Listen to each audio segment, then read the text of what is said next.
निवडणुकीच्या रिंगणामध्ये अनेक जण आपलं नशीब आजमावतात. मात्र छत्रपती संभाजीनगरच्या पैठणमध्ये अवघ्या 22व्या वर्षी म्हणजेच पदवी घेतल्यानंतर एमपीएससी करता करता स्नेहल धुपे त्या नगरसेविका झालेल्या आहेत. माझ्यासोबत ते स्वतः आहेत.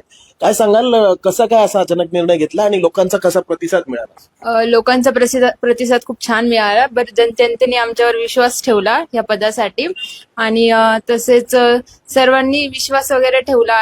सगळ्यांना माहित होतं आणि भैयाचं कामगिरी खूप चांगली आहे पहिल्यापासून आणि आम्ही जनतेसाठी खूप काही करू. विशेष म्हणजे असं कळतं की कुठलंही राजकीय बॅकग्राऊंड तुमचं नाहीये. वडील तुमचे काय करतात आणि कसं तुम्ही राजकारण? माझे वडील शिक्षक आहे, पण सामाजिक कार्य करण्यासाठी आम्ही हे पाऊल उचललं आहे. तर आम्हाला जनतेसाठी काम करायचंय. जनतेने आमच्यावर जो विश्वास ठेवलाय तो आम्हाला पूर्ण करायचा आहे. तुमची पदवी काय घेतलेली आहे तुम्ही? माझं बी फार्मसी झालंय श्रीयश प्रतिष्ठानमधून. आज सध्या मी एमपीएससी ची तयारी करत होते. आणि मग एमपीएससी करता करता इकडं राजकारणात यावं वाटलं? हो, हा निर्णय घेतला. याच्या मागे कोणाचा पाठिंबा वगैरे काय? याच्या मागे भैयाचाच पाठिंबा.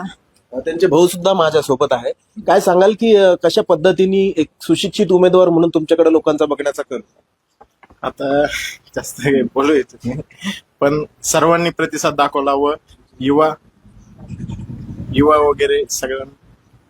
नक्कीच आपण बघतोय की बहीण भावांनी जे आहे हे यश मिळवलेलं आहे. बहिणींनी एमपीएससीच्या थ्रू न जाता राजकारणातून करायचं ठरवलं आणि भावांनी पाठिंबा दिला.